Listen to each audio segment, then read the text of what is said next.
Today I'm going to look at one of the most important concepts in anthropology, and that is culture.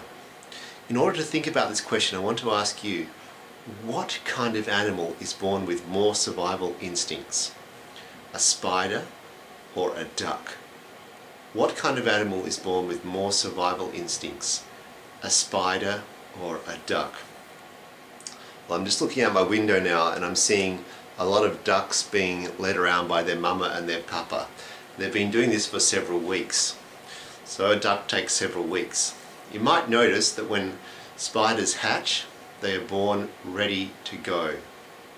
They're not trained up or reared by their mother. So a spider has more survival instincts than a duck. Okay, now let's consider another species of animal, Homo sapiens sapiens, like you and me. Now, why don't we compare this to like a spider? Which one has the least survival instincts? A spider or a Homo sapiens sapiens? A human being? The answer is us. We have the least survival instincts, in fact, of all animals. Now I want to ask another related question.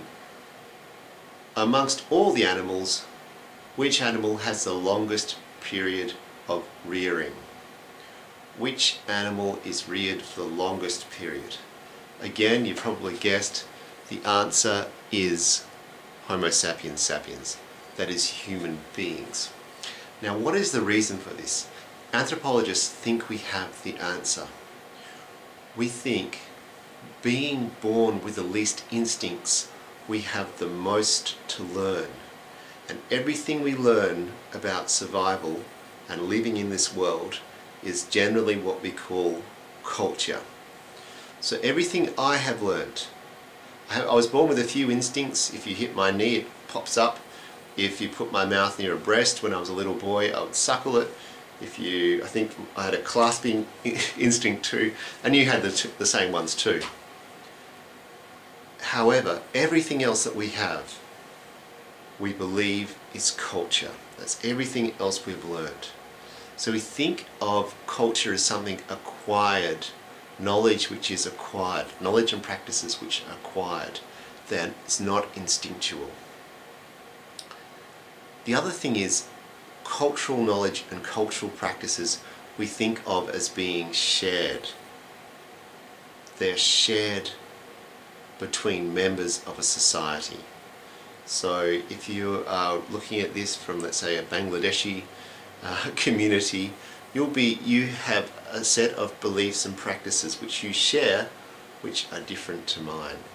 You have a set of beliefs and practices which you share, which are different to mine. So this is the second thing. The first one is that culture is learned. The second is that it's shared. Now the third is that it's taken for granted. Most of what's important, most of what anthropologists are interested in, is actually taken for granted. In other words, I don't really know my culture. It would need a Bangladeshi anthropologist to come to Australia to study me to get a better understanding of my culture. And this is the basic ideas of anthropology, that when an outsider becomes temporarily an insider, when an anthropologist goes to do field work, when an anthropologist, that is, does ethnography, they become aware of what is taken for granted. So if a Bangladeshi person comes and studies my culture, they'll have a far greater insight. And the reason is, this Deshi anthropologist won't take for granted what I take for granted. And from her outsider's perspective, she has a better grasp of what Australian, Anglo-European culture is. So anthropologists see humans as having a vast amount of knowledge compared to any other species. And much of this is cultural. It is something that we acquire, it is something that we share, and it's something that we take for granted. And anthropologists feel that we have to take it for granted. If we didn't take it for granted, we would question it too much and would stop to function effectively as members of a society. Now, as I mentioned, we think of most aspects of life as cultural. When I try and explain this to children, they say, yeah, but what about going to the toilet?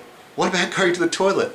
I'm not sure what you call this where you're viewing. Maybe it's going to the restroom, going to the smallest room in the house, whatever you call it. Children assume that this is a kind of universal. Well, yes, all humans need to urinate and defecate.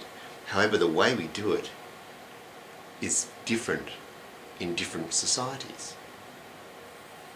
In Australia, in this office building, we have men's and women's toilets. In some very trendy inner city nightclubs and offices, they have mixed toilets, which says something else, a different culture, if you like, a corporate or nightclub subculture within our larger culture. That's in Australia, but what about elsewhere? Where I do fieldwork in Indonesia, most houses in the village I do fieldwork in do not have sewerage. In other words, they don't have pipes. So they have to go to the river. And often when they go to the river, they'll squat in the river, and if you're driving by, you see them squatting there. And people will also joke about what they're doing, what it looked like. And I don't want to go into too much detail, but I have to, what it smelt like, etc. And teasing them. So it's different to the experience of going to the toilet in my office building.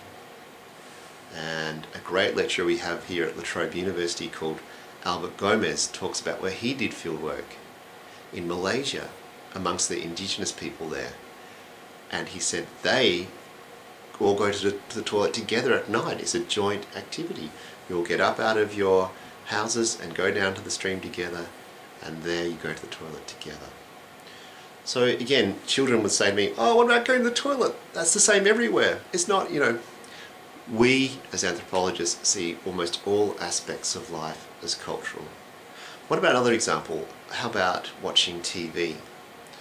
The way I watch TV in Australia is quite unique. I watch it unique in a worldwide perspective, but quite typical for Australia. I watch football. If I'm watching football, I might drink beer and eat meat pies. These are Australian culture. Maybe in America it's watch baseball, hot dog, apple pie. That's right, baseball, hot dogs and apple pie, or whatever it is. In England you watch the soccer with a warm pint of ale. So different ways of watching TV.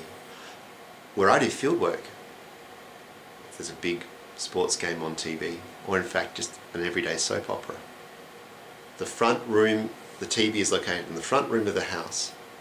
The curtains and doors are left open at night, and passers-by are welcome. So people from other parts of the village will come and just sit down uninvited, because they don't need invitation, sit down uninvited and watch TV. And you turn the volume right up, very loud. If you turn it up that loud where I live, the neighbours will complain. In Indonesia you don't complain, it's not something you complain about. And in Indonesia, it doesn't matter if it's a big game, it has to stop for prayer times. The game will stop for prayer times. So things like going to the toilet, everyday mundane things like going to the toilet, watching TV. You might think, oh, these are the same everywhere. They're not the same everywhere. They are the products of culture. So when we're talking about culture in anthropology, we're not talking about higher culture of classical music and, I don't know, candlelit dinners and expensive Pinot Noir wine. That's not what we're interested in. We're interested in the everyday, mundane stuff too. Again, the stuff that's learnt, that's shared between people. It's not idiosyncratic or individual, but shared. And it's taken for granted. In fact, we're hardly aware of it. I don't sit down and watch TV thinking, okay, well, the right way to watch TV in Australia is to close my door, keep the volume at a certain level, etc., etc. I don't think about that. I just take it for granted. That's how I watch TV. That's how I go to the toilet. And I'm sure you're the same. And that's what anthropology is interested in. So almost everything we know, all our knowledge, almost all our knowledge and practices we're not born with. this has to be provided with us, and our species, it takes the longest time.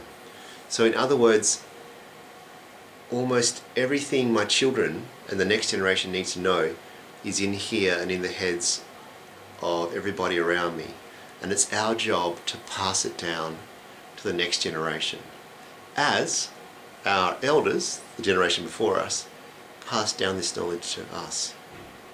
And that process is called enculturation. Enculturation, or socialization.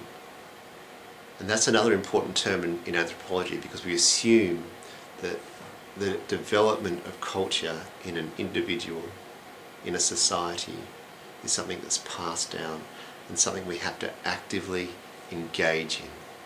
Both children have to actively learn and elders have to actively teach. Okay, that's all I want to say about culture today. It's a huge topic. It's right at the core of anthropology. And if you just remember the three things that it's learnt, shared, and taken for granted for the most part, if you remember those three things, and in addition, remember the larger picture, that as a species, most of what we know and do is cultural, then you've got the main points about the anthropological approach to culture. Now, if you're interested in more stuff on culture, please have a look at my book, The Entangled State, and I look forward to seeing you for more of the 25 concepts in anthropology.